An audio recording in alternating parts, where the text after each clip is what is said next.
Hello friends, class 10 से आज एक क्वेश्चन सॉल्व करते हैं। चैप्टर लिया है सिमिलर ट्रायंगल और क्वेश्चन देखिए आपके स्क्रीन पर आ रहा होगा। मैं क्वेश्चन अपनी बुक से पढ़ता हूं। क्वेश्चन कह रहा है कि through the mid point M of side CD of the parallelogram ABCD a line BM is drawn intersecting AC at L and AD is produced to E. Prove that EL is equal to twice of BL. Similar triangle chapter का ये बहुत ही शानदार question है। फिर से एक बार statement पढ़ते हैं और इसका फिगर बनाते हैं। देखिए सबसे पहले क्या कहता है, through the mid point M of side CD of parallelogram ABCD। देखो सबसे पहले एक पैरेललोग्राम बनाते हैं ABCD, उसके बाद फिर मैं आपको देखो प्रॉपर्ली करके दिखाऊंगा। तो A B C और D।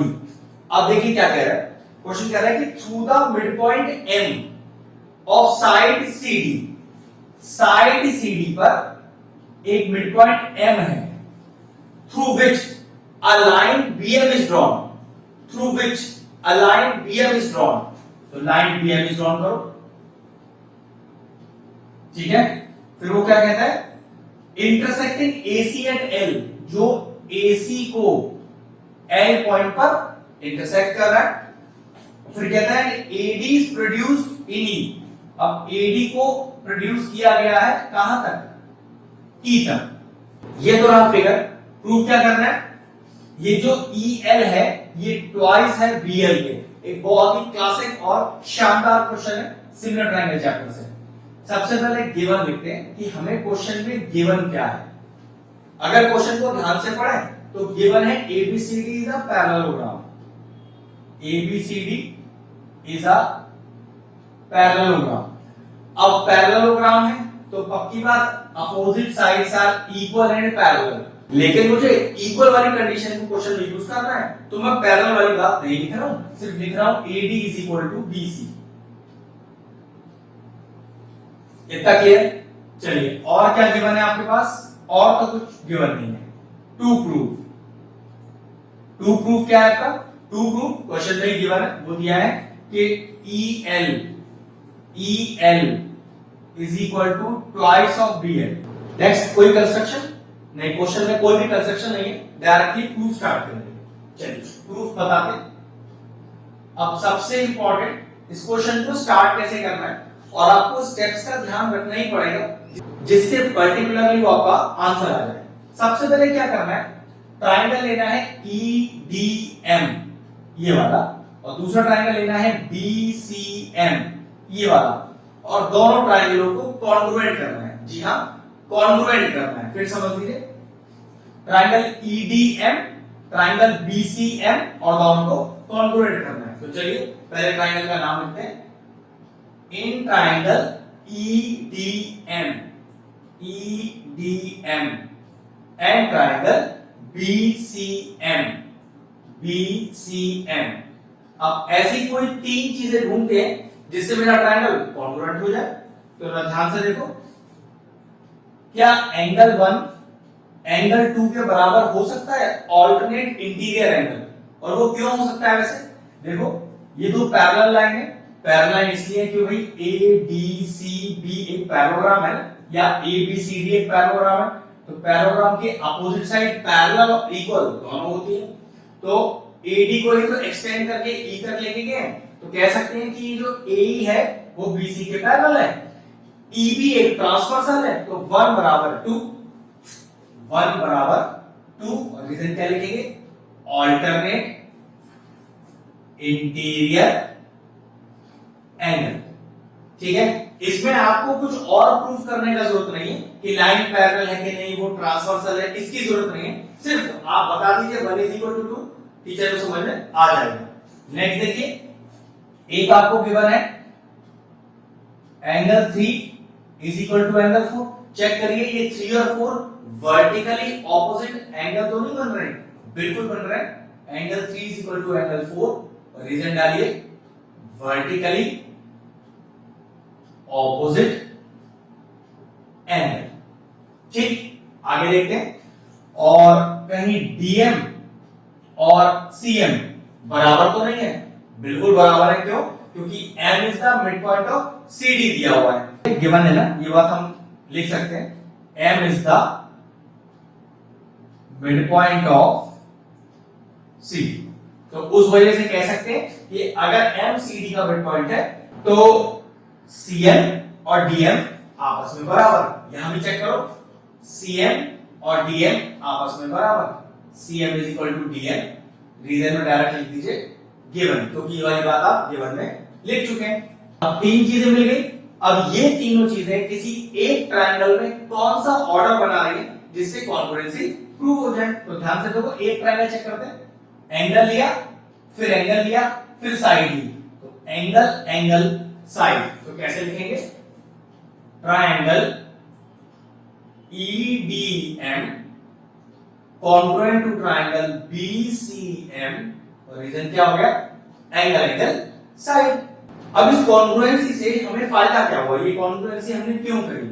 तो दो ट्रायंगल्स आपस में हमने भी कॉन्ग्रुएंट प्रूव किए, तो जो DE साइड है वो BC साइड के बराबर हो गई। यहां से चेक करो, DE, अब BC की जगह CB लिखेगा, DE is equal to CB, और रीजन CBCD।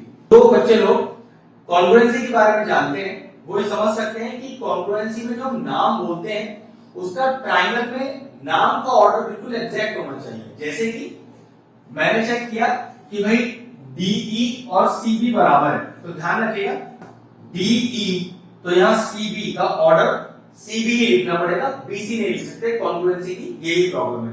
तो पता चला कि DE बराबर CB आ गया, ठीक है। अब सेकंड स्टेप, कॉन्ग्रुएंसी तो हो गई।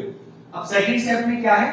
ट्रायंगल ALE और ट्रायंगल CLB को हमें करना है सिमिलर। जी हाँ, सिमिलर।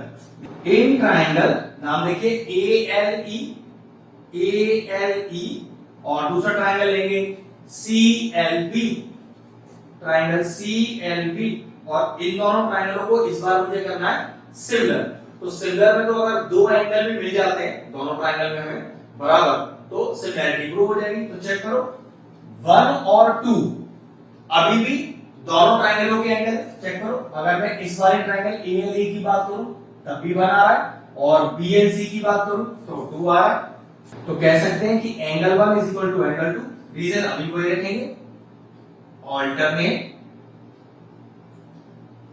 Interior angle. दूसरा देखिए, अगर ट्रायंगल ALE की बात करें तो एंगल हम ले सकते हैं 5, और BLC में हम एंगल ले सकते हैं 6। तो इस बार कह सकते हैं एंगल 5 बराबर एंगल 6, और रीजन क्या डालेंगे? चेक करो, vertically opposite angle, vertically opposite angle. और सिमिलरिटी का नियम है कि अगर किसी दो ट्रायंगल में दो एंगल ही आपस में बराबर हो जाए तो ट्रायंगल सिमिलर हो जाते हैं। तो triangle ALE similar to triangle CLB, और रीजन क्या डालेंगे? AA क्राइटेरिया, ठीक है। अब सिमिलरिटी हो गई। इस सिमिलरिटी का फायदा समझिए। फायदा ये है कि अगर दो ट्रायंगल्स आपस में सिमिलर हैं तो उनके करस्पॉन्डिंग साइड का रेशियो आपस में बराबर होगा। तो बड़े ट्रायंगल की साइड अगर मैंने AE रखी, देखिए ध्यान से, बड़े ट्रायंगल की साइड मैंने AE रखी, तो छोटे ट्रायंगल की साइड मुझे BC रखनी पड़ेगी। और एक चीज का ध्यान रखें, सिमिलरिटी में साइड का नाम का कोई ऑर्डर नहीं होता। कॉन्ग्रुएंसी में अगर आपने AE ली है तो देखो AE ली है तो CB ही लिखा होना चाहिए था, लेकिन ये बात कॉन्ग्रुएंसी में जरूरी है, सिमिलरिटी में नहीं। सिमिलरिटी में CB और BC एक ही बात होती है। इज इक्वल टू दूसरी साइड है बड़े ट्रायंगल की, बड़े ट्रायंगल की दूसरी साइड लिया आपने EL, तो छोटे ट्रायंगल के लिए BL, तो EL और दूसरे के लिए BL, ठीक है।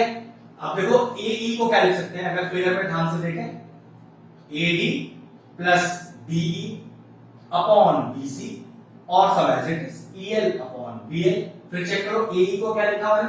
AE क्या लिखा हुआ है? ये पूरा उसको मैंने लिखा AD प्लस DE। अब ध्यान से देखें तो AD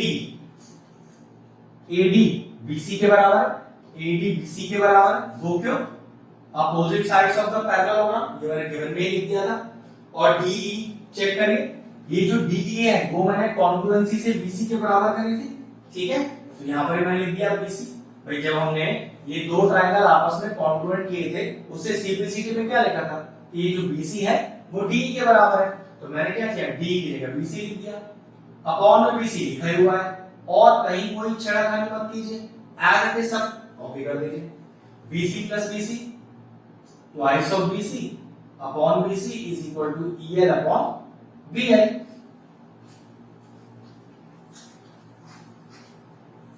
चेक करिए, बीसी से बीसी कट गया, क्या बचा, 2 is equal to EL upon BL.